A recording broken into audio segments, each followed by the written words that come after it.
to happen, and people expected calamities at the end of the age, but Jesus tells us that He, the Son of Man, will come from heaven at that time. Luke, beginning at verse 25, we're going to be reading chapter 21, 25 through 36.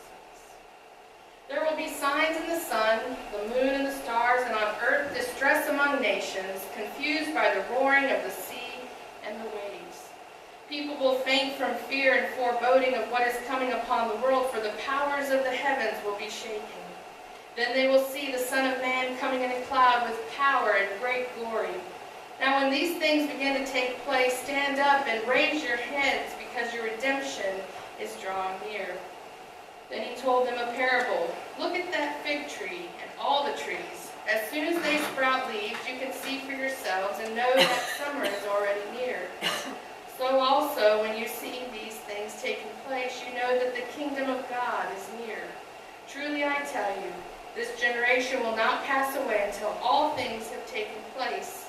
Heaven and earth will pass away, but my words will not pass away.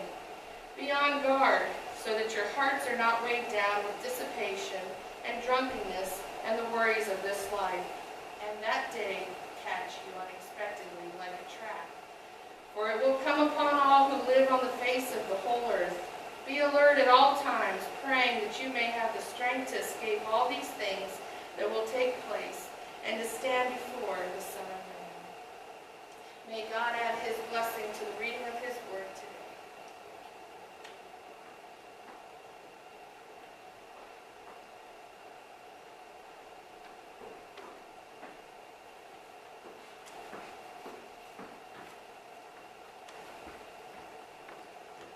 Sunday after church, a mom asked her very young daughter what the lesson was about. And the daughter answered, "Don't be scared, you'll get your quilt." Needless to say, the mom was a little perplexed. And later in the day, the pastor stopped by for tea, and the mother asked him what the morning Sunday school lesson was about. He said, "Be not afraid, thy comforter is coming." Well, saying that this is a season of anticipation would be an understatement in most of our minds, I believe. Children everywhere are writing letters to Santa Claus if they aren't also going to see the big guy on his lap to tell him their wishes, just so all bases are covered. Others of us are anticipating some of the biggest musical performances of the year, or maybe the first real snowfall of the year. Notice I said real snowfall of the year. And I pray that we will also be anticipating the arrival of Jesus, not just as we celebrate Mary giving birth to a firstborn, but as we anticipate on a micro level His breaking into our lives each and every day, and on a bigger level as we anticipate and participate in these days of waiting, these days of signs that approach His final return. We live our lives as Christians in a state of hope and anticipation, do we not? If we didn't carry that hope in us each and every day, I doubt if any of us would continue in the faith. Because the word faith, just faith being what it is, it points toward that which is not seen, and that which is hoped for, but yet to be confirmed. Advent is about watching out along the way. When I was a boy, growing up near the city of Alliance, Ohio, home of Mount Union University, we had a 108-mile journey to my maternal grandparents. We drove through the city of Alliance first, and then through Canton on the freeway, New Philadelphia. We exited Interstate 77 to head toward Coshocton on Route 36, and then through Dresden, home of the former Longaberger Company. I just can't hardly say former Longaberger Company. It just seems so sad. Railroads, rivers, an unusual junction, high school football stadium lights in the fall, canal locks, all of those things went by the car windows. And the anticipation for me at last would build until we finally crested that hilltop on that plain dirt road and saw Grandpa's barn looming before us. Now, Nathan and Sarah and Mom and Dad get to enjoy just a slightly longer trip home to grandparents. But what I like about it is getting to travel through the scenic vistas of southeastern Ohio on Route 7 and Interstate 77. And at the age of 10 and 8, I would begin to expect my young passengers to begin to recognize some of the familiar signs along the way that tell us, they give them an idea where they're at and how far we might have to go until arrival. But even as late as Thanksgiving, I still get asked repeatedly, Dad, how far do we have to go yet? And we have just gotten to Gallipolis.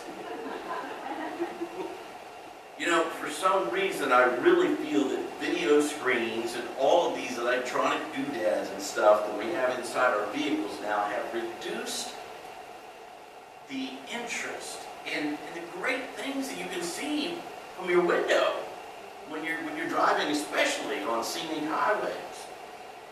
And therefore, they reduce their ability to recognize where they're at. Well, Jesus' disciples have just asked him about the signs that they may expect as the conclusion to all matters approaches. And that's the backdrop to this list of signs in nature and the results of the shaking of the sea. And I saw a neat article the other day in the news, maybe some of you saw it, when it comes to shaking of the seas. There was an earthquake in Alaska. Some of you probably heard about that this week. That's fairly big. But there was also a curious event last month on the evening, or morning rather, of November 11th, when there was a mysterious rumble that rolled around the world, showed up on many seismograms, and nobody felt the rumble. The waves began roughly 15 miles off the shore of Mayotte, which is a French island sandwiched between Africa and Madagascar. And the suspicion is volcanic activity, but nobody has yet found for sure where it came from. When these things happen like that, things especially that can't be easily explained, what's the response from a lot of people? Fear, right? Fear. And fear, Jesus says, will be the hallmark of human life as the end approaches. And our world even today is full of fear. We can certainly agree on that. An assertion that David Luce made in his blog this week is that the greatest challenge we face today is not war, economic inequality, or community unrest, or prejudice or division.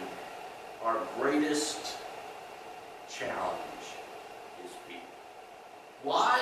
He says because fear is at the root of all these things I just mentioned. Think about it. From Pharaoh in the first chapter of Exodus to today's rulers, fear is the means by which we turn those who are in some fashion different from us into an enemy, a people against whom we should go to war.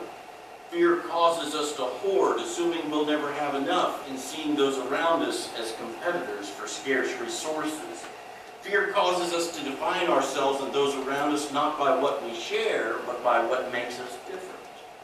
Fear creates an either-or and us-them mentality that makes it nearly impossible to find common ground, let alone see each other sympathetically. Fear, in short, he concludes, drives us inward, hardens our hearts, darkens our vision, and stunts our imagination. Have you ever given much thought to the things we do, all the things we do because we fear? And certainly some of what we do from some of our fears is quite rational and justifiable. Just the other day, a cousin of mine posted a warning on social media that she had received from a member of law enforcement. She said, she always got those little wipies at the shopping center to wipe down her shopping cart, for cleanliness and hygiene and all that good stuff. But he said a great reason to wipe your shopping carts and maybe anything public is to avoid a chance of contact with deadly fentanyl, which can be deadly in even small amounts. It's crazy how much fear fellow human beings introduce into society. But Jesus doesn't want us to bury our heads in fear. He says, now when these things begin to take place, stand up and raise your heads, because your redemption is drawing near.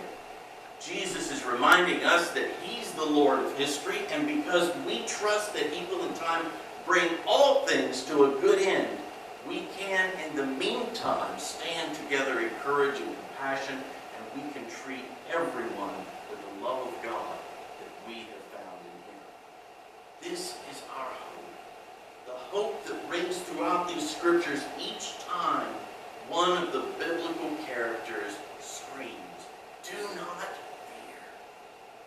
One of the most often repeated commands in all of Scripture. Jay Leno raises a good point. Never thought I'd say that in a sermon. But he said one time, with hurricanes, tornadoes, fires out of control, mudslides, flooding, severe thunderstorms tearing up the country from one end to the other, and with the threat of bird flu and terrorist attacks, are we sure this is a good time to take God out of the Pledge of Allegiance? Well, for persons of faith, Jesus' message of end times is about joyful expectation in the light of the coming kingdom that promises release and deliverance.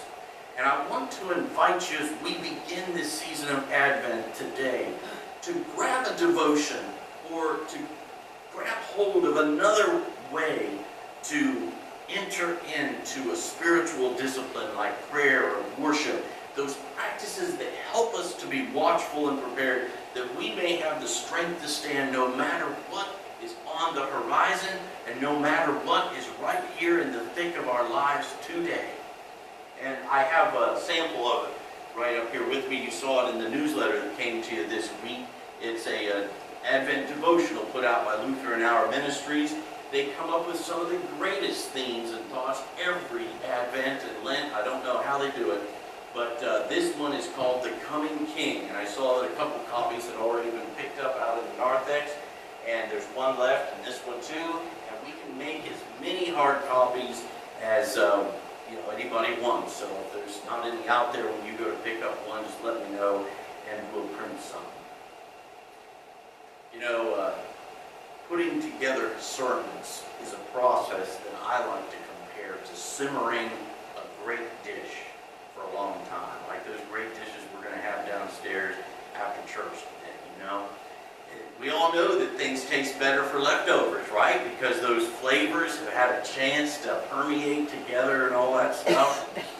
The best sermons, in my experience, and this is true of any kind of writing, has to be started days ahead of time. I'd actually say even weeks ahead. It's just not too easy to pick a scripture at midnight and have something really, really worth hearing ready by 10 a.m. Not that I have any experience with that, mind you. Some of you might think this is one of them, but it's not, trust me. But we see the same with spiritual strength. Jesus says we need to be alert at all times, our eyes opened by the truths and grace of meeting Jesus daily. There was a pastor who waited in line to have her car filled with gas just before a long holiday weekend, and the attendant worked quickly, but there were many cars ahead in the line, and finally the attendant motioned her toward one of the pumps that was vacant. "Reverend," said the young man, "I'm sorry about the delay. It seems as if everyone waits until the last minute to get ready for a long trip." And the pastor chuckled, "I know what you mean. It's the same in my business too." Yes, this is a season of great anticipation. Maybe it's a Red Ryder air rifle BB gun. Or another toy. We never outgrow toys. I know that's true of men anyway. The old quote says, boys never grow up, they just get older and their toys more expensive. I think that's true of women too. But I'll just testify on behalf of the males. May we grow in our anticipation of Christ's coming to us today. Amen.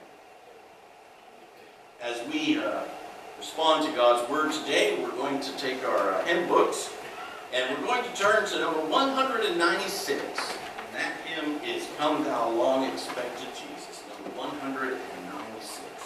And today, if the Lord has placed on you, your heart, a prayer that you would just like to offer to the Lord during this time, you can come and kneel here or sit in one of the front pews and offer that prayer to the Lord. You can offer it right where you're at too, while we sing and while we pray during the remainder of our worship time together. And I invite us to stand together as we sing on 196, and I'll be coming.